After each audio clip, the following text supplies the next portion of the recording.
Assalamu alaikum, dear students.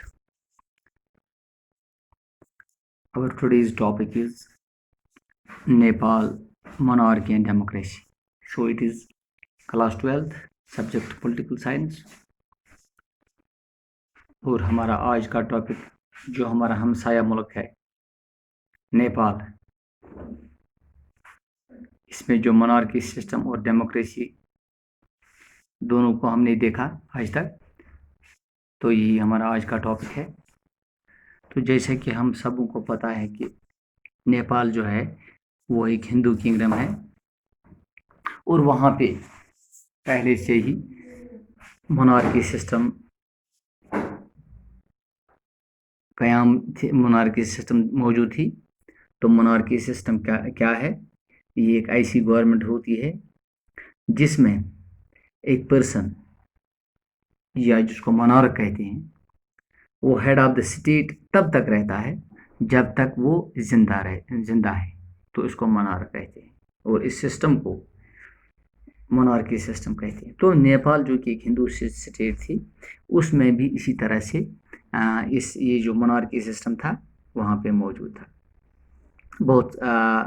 बहुत से वक्त तक। और इस पीरियड में जो कॉमन पीपल थे, आम लोग जो थे, उनकी ये ख्वाहिश थी कि हम भी रिप्रेजेंटेटिव सिस्टम की जो गवर्नमेंट होती है, जैसे कि हमारे मुल्क में है या और बहुत सारे मुल्कों में है डेमोक्रेसी, उन वहाँ के लोगों की भी यही चाहत थी कि यहाँ पे हमारे मुल्क नेपाल में भी एक रिप्रेजेंटेटिव सिस्टम ऑफ गवर्नमेंट हम भी उसको वही हमारे पास भी मौजूद होनी चाहिए। और इस सारे वक्त तक जो कॉमन पीपल थी, कॉमन लोग जो थे, उनकी यही कोशिश थी और ख्वाहिश भी यही थी। और इसलिए लेकिन जो वहाँ पे किंग था, बादशाह उस वक्त था, उसको आर्मी का हेल्प मौजूद था उस वक्त, आर्मी की उसके बैक में थी, तो सारा कंट्रोल किंग के पास था और डेमोक्रेसी के जितने भी एक्सपेंशंस थे दैट वाज लिमिटेड, यानी कि वो लिमिटेड ही थे, उनको वो पनपने नहीं देना चाहते थे। तो इसके रेस्पॉन्स में बहुत सारे मोमेंट्स उठने शुरू हो गए इस मोनार्की सिस्टम के खिलाफ और डेमोक्रेसी के हक में। और बहुत वक्त गुजरने के साथ साथ जो वहाँ का बादशाह उस वक्त था, उसने इस डिमांड को एक्सेप्ट किया और एक न्यू डेमोक्रेटिक कॉन्स्टिट्यूशन जो थी 1990 में सबसे पहले इसका मतलब शुरू हुआ 1990 में।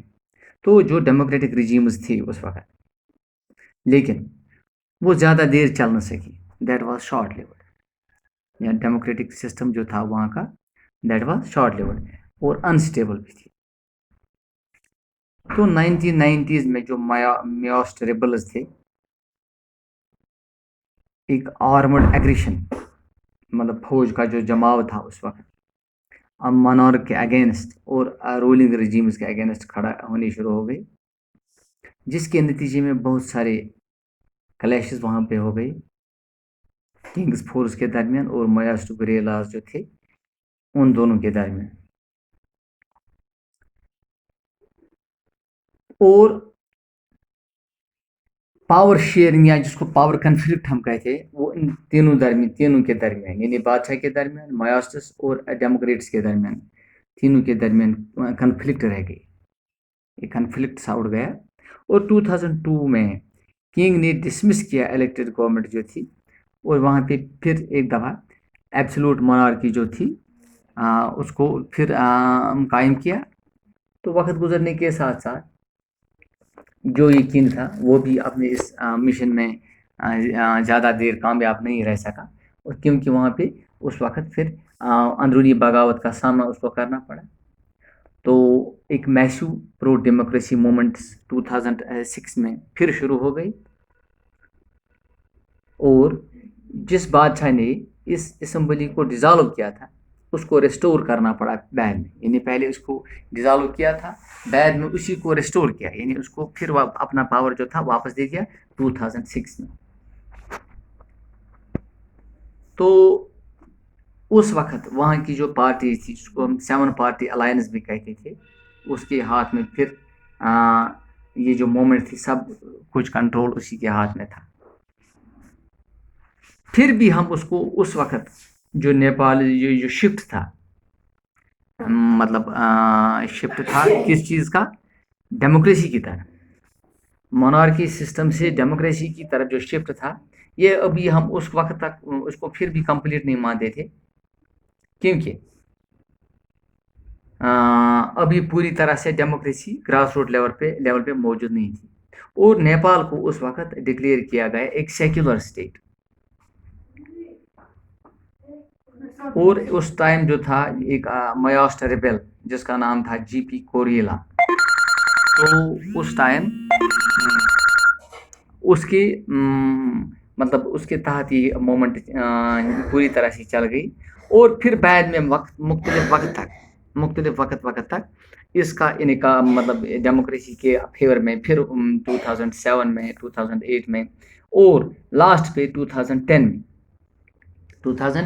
में इसका शिफ्ट हुआ मोनार्क से डेमोक्रेसी की तरफ। तो शिफ्ट होने के साथ साथ डेमोक्रेसी वहाँ पे अब आज के दौर में, आज वहाँ पे एक डेमोक्रेटिक सिस्टम है, आज देखने को मिल रही है, लेकिन अभी भी हम उसको पूरी तरह से ये नहीं मान रहे कि वहाँ पे पूरी तरह से डेमोक्रेसी पनप रही है।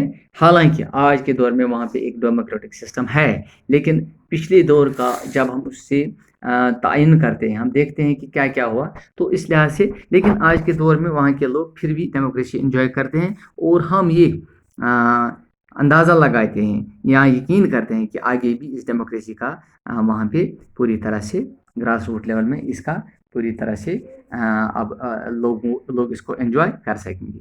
तो this was all about Nepal monarchy and democracy. Thank you, see you again.